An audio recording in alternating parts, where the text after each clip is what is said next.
নমস্কার বন্ধুরা, তপতির ঘরকন্যা নতুন একটি ব্লগে আপনাদের সকলকে স্বাগত জানাই। আপনারা কেমন আছেন?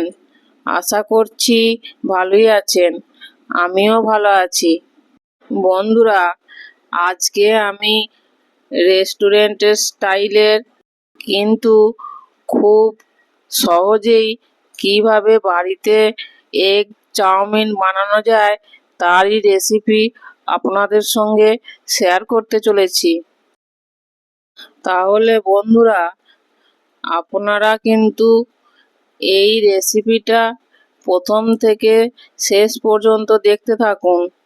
আমি কিভাবে বাড়িতে খুব সহজেই এগ চাউমিন বানাচ্ছি আর কি কি উপকরণ দিয়েই বা বানাচ্ছি। যখনই চাউমিন খেতে ইচ্ছে করবে তখনই বানিয়ে ফেলতে পারবেন। তাহলে চলুন বন্ধুরা, আর বেশি কথা না বাড়িয়ে এবার আমি মূল রেসিপিতে চলে যাব। বন্ধুরা, বাজারে কিন্তু অনেক রকমই চাউমিন কিনতে পাওয়া যায়। যেটা একটু সরু সেরকম চাউমিনটাই নেবেন। আমি এখানে খুব মোটাও নয়, একটু সরু সেই চাউমিনটাই নিয়েছি। এবার চাউমিনটা জলে দিয়ে ভাপিয়ে নেব। তার জন্য গ্যাসে কড়াই বসাইছি, দিয়ে পরিমাণ মতো জল দিয়ে দিচ্ছি আর চাউমিনটাও দিয়ে দিচ্ছি, দিয়ে ঢাকা দিয়ে দিচ্ছি। এখানে গ্যাসের ফ্লেমটা একটু হাইয়ে দিলে 2-3 মিনিট ভাপিয়ে নিলেই হয়ে যাবে। আমি 2 থেকে 3 মিনিটের মতো ভাপিয়ে নিয়েছি। এবার এই একটা টং নিয়েছি বন্ধুরা, এইটাকে টং বলে। এর সাহায্যেই আমি চাউমিনটা তুলে নিয়েছি।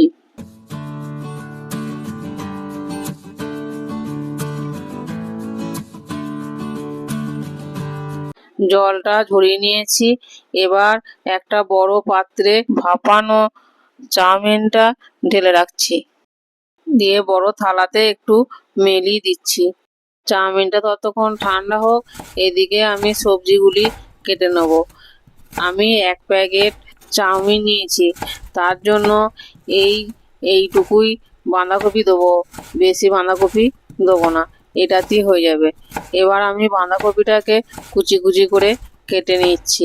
দেখুন, এইভাবেই আমি বাঁধাকপিটা সব কেটে নিয়েছি। এবার একটা পাত্রে তুলে রাখছি। বাঁধাকপিটা আমি আগেই জল দিয়ে ভালো করে ধুয়ে রেখেছিলাম, তাই কাটার পর আর ধোয়ার দরকার নাই। এইভাবেই আমি সব সবজিগুলি একে একে কেটে নেব। এবার আমি গাজরটা কেটে নেব। এখানে আমি একটা গাজর নিয়েছি, ভালো করে ধুয়ে পরিষ্কার করে নিয়েছি। এবার গাজরগুলিও কুচি কুচি করে কেটে নেব। প্রথমে গাজরটা আমি গোল গোল করে কেটে নিচ্ছি, দিয়ে তারপর আবার আমি সরু সরু পিস করে কেটে নেব। আমি চাকু দিয়ে সব সবজিগুলো কেটে নিচ্ছি, আপনারা চাইলে বটিতেও কেটে নিতে পারেন। এবার আমি সরু সরু করে গাজরগুলিও কেটে নিচ্ছি। দেখুন বন্ধুরা, এইভাবে আমি গাজরগুলিও কেটে নিয়েছি। এবার একটা বাটিতে তুলে রাখছি। এবার আমি 2টো বড় সাইজের পেঁয়াজ নিয়েছি, পেঁয়াজগুলিও কেটে নেব। প্রথমে পেঁয়াজটা আমি অর্ধেক অর্ধেক করে নিচ্ছি, দিয়ে এইভাবে চাকু দিয়ে সরু সরু করে কেটে নিচ্ছি। সবজিগুলি আমি একটু সরু সরু করে কেটে নিচ্ছি। আপনারা যে যেরকম পছন্দ করবেন সেরকম ভাবেই সবজিগুলো কেটে নেবেন। এইভাবে আমি পেঁয়াজ দুটিও কেটে নিচ্ছি। দেখুন, কাটা হয়ে গেছে পেঁয়াজ। এবার একটা বাটিতে তুলে নিচ্ছি।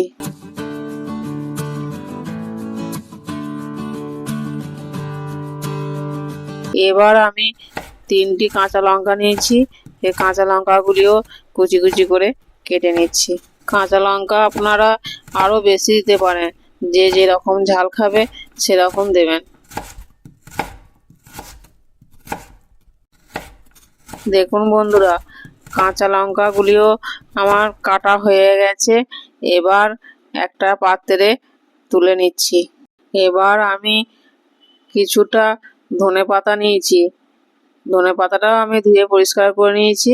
এবার ধনেপাতাটা কুচি কুচি করে কেটে নেব। সব সবজিগুলি আমি আগে থেকে ধুয়ে পরিষ্কার করে রেখেছিলাম, কাটার পর আর ধোয়ার দরকার নেই। ধনেপাতাগুলো কাটা হয়ে গেছে, এবার একটা বাটিতে তুলে নিচ্ছি।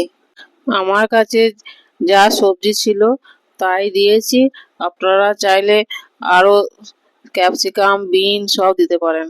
দেখুন বন্ধুরা, আমি চাউমিন তৈরি করার জন্য সব জিনিস রেডি করে নিয়েছি। তাহলে চলুন এবারে আমি চাউমিনটা তৈরি করে নেব। সব তো কাটাকুটি করা হয়ে গেছে, এবার গ্যাসে একটা কড়াই বসিয়েছি, পরিমাণ মতো সাদা তেল দিয়ে দিচ্ছি। তেলের মধ্যে অল্প একটু লবণ দিয়ে দিচ্ছি, আর যে দুটি ডিম নিয়েছিলাম সেই ডিম দুটি ভেঙে এবার একটু ফেটিয়ে নিচ্ছি। এবার ডিমটা ভেজে নেব। তেল গরম হয়ে গেছে, এবার ডিমটা তেলের মধ্যে দিয়ে দিচ্ছি, দিয়ে এবার খুন্তি দিয়ে এইভাবে ঝুরি ভাজার মতো করে নিচ্ছি। ডিমটা বেশিক্ষণ ভাজা দরকার নাই, অল্প একটু খুন্তি দিয়ে এইভাবে নাড়াচাড়া করলেই ডিমটা ভাজা হয়ে যাবে।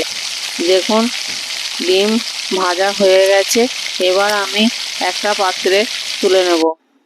ডিমটা ভেজে একটা পাত্রে তুলে নিচ্ছি। দেখুন এবার ওই কড়াইটা গ্যাসেতে বসিয়ে দিচ্ছি, দিয়ে পরিমাণ মতো সাদা তেল দিয়ে দিচ্ছি। তেল গরম হয়ে গেছে, যে দুটি পেঁয়াজ কুচিয়ে রেখেছিলাম সেই পেঁয়াজটা তেলের মধ্যে দিয়ে দিচ্ছি, দিয়ে নাড়াচাড়া করে নিচ্ছি। পেঁয়াজটা আমি বেশ কিছুক্ষণ নাড়াচাড়া করে ভেজে নিয়েছি। এবার কুচি করে রাখা বাঁধাকপি সেটাও এই পেঁয়াজের সঙ্গেই দিয়ে দেব। এবার পেঁয়াজ আর বাঁধাকপি ভালো করে মিশিয়ে নিচ্ছি, দিয়ে কিছুক্ষণ এটাকেও ভেজে নেব। এই নাড়াচাড়া করতে করতেই বাঁধাকপিটা নরম হয়ে যাবে। বন্ধুরা, এখানে কিন্তু আমি এখনো লবণ দিই নাই।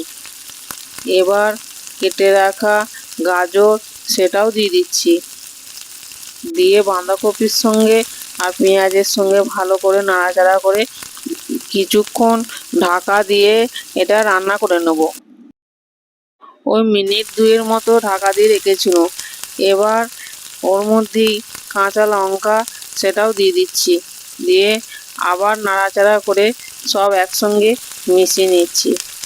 এবার সিদ্ধ করে রাখা চাউমিন সেটাও দিয়ে দিচ্ছি, আর কিছুটা সয়া সস সেটাও দিয়ে দিচ্ছি, স্বাদ মতো লবণ দিয়ে দিচ্ছি, আর ভাজা মশলা দিয়ে দিচ্ছি 1 চামচ। দিয়ে এই সব উপকরণগুলি ভালো করে আমি মিশিয়ে নিচ্ছি। এই ভাজা মশলাটা আমার বাড়িতেই বানানো, আর গোটা ধনে, গোটা জিরে, শুকনো লঙ্কা, গোলমরিচ শুকনো খোলায় নেড়ে নিয়েছি, দিয়ে ঠান্ডা হয়ে গেলে মিক্সিং জারে গুঁড়ো করে নিয়েছি, সেই ভাজা মশলাটাই দিয়েছি। চাউমিনটা দেওয়ার পর এই সব সবজির সঙ্গে একটু ভালো করে নাড়াচাড়া করে এগুলো মিশিয়ে নিচ্ছি। দেখুন একটু সময় ধরে নাড়াচাড়া করে মিশাতে হবে, তাহলে সব ভালোভাবে মিশে যাবে। এবার ভেজে রাখা দুটি ডিম সেটাও দিয়ে দিচ্ছি, আর কিছুটা চাউমিন মশলা সেটাও দিয়ে দিচ্ছি। উপর থেকে কিছুটা ধনেপাতা কুচি ছড়িয়ে দিচ্ছি, দিয়ে এবার আমি ভালো করে এইগুলো নাড়াচাড়া করে মিশিয়ে নেব।